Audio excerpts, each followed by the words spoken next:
Okay, our project today is lots of lines. You're going to take a piece of paper from your art kit and you're going to create an awesome line design. Line is a mark that moves through space. This piece of paper should have been in your art kit. You actually have two in case you make a mistake. You're going to take your markers and you are going to be creating lines down the middle of your piece of paper. It could be zigzag. It could be curvy or wavy.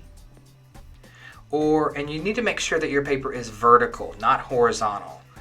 And you're going to be drawing some type of line multiple times with your marker. And watch how I do this. I'm going to take this orange colored marker and I'm actually going to use the side of it and to get a nice thick line.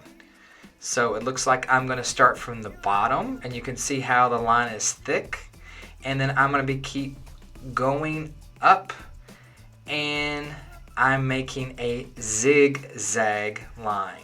And I will be taking the next color in just a second and I'm going to go right next to it. You can see where it goes from one end of my page to the top of my page. Now my next color is yellow. I'm taking my marker and I am using the side of it to get a nice thick yellow line, and it's going to be right next to the orange line that I made. I'm going to take the red color and then do the exact same thing. I'm going to go right next to it, try not to go on top of it, and I'm going to start to create a thicker, looks a little bit like a lightning bolt that goes from one end of my page to the other end.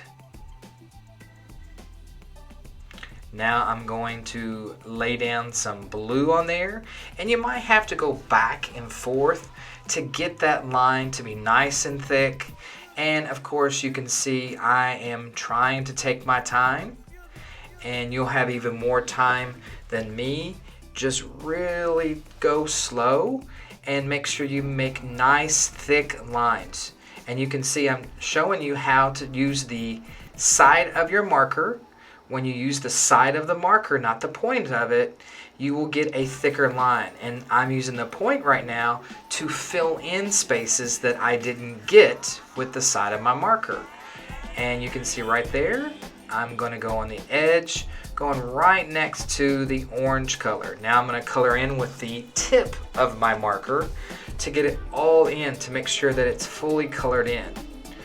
All right. I'm going to finish up with this purple, and this purple marker is actually running out of ink, but it gives me kind of a really cool looking texture and look to it. So I'm going to outline it on one side of the zigzag line or the lightning bolt, and then I'm going to do the same on the other side.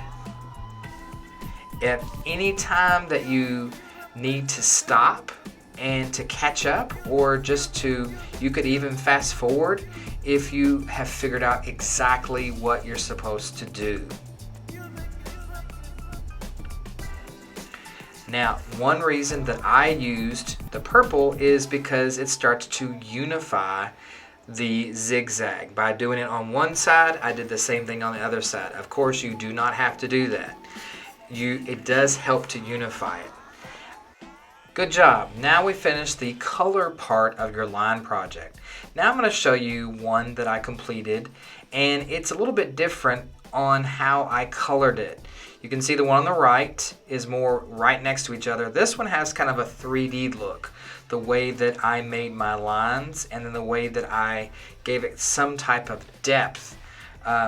You do not have to do it that way if you don't want to. You can make it curvy. It's as long as you're making nice thick lines all the way up your paper. Next step, we are going to add a lot of different lines in the background. We can repeat those lines and that makes a pattern. You're going to take the Zentangle worksheets or pattern line worksheets that were in your art kit, and you can use those if you'd like. And you can take those and just be inspired by them and place them in the background of the creation that you just made with color. So now it's time to take your Sharpie marker. You could also start with a pencil if you'd like. If you're going to do that, I would definitely make sure you press lightly. You can take out your Zentangled worksheets to get inspired.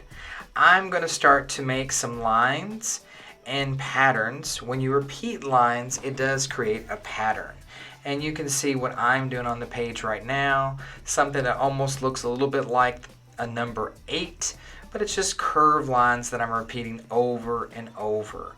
And when you do that, it makes a line pattern. And you can see all those really cool designs that you can do on the worksheet, the Zentangle worksheet. Now, I'm just randomly drawing curved lines that go off on the side of the number 8 looking line. You notice that I'm holding my Sharpie really nice and straight and firm, and now I'm starting to make some curved lines, and I'm repeating the same shape to make them look a lot thicker. And then one of the next steps that you'll be doing after you do all your lines is you can start making patterns inside of lines. And when you start to do that, it starts to add contrast and a lot more interest. All right, it's time to speed things up, and so you can see how I finish with my line design.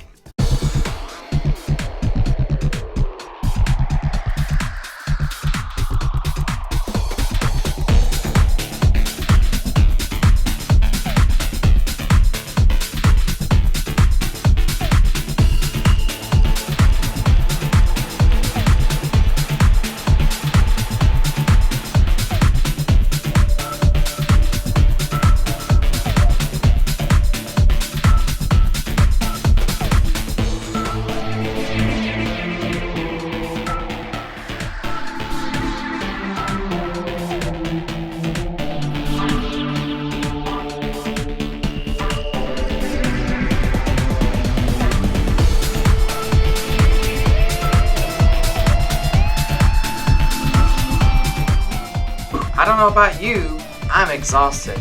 Well, this is how my line design came out. I'm pretty happy with it.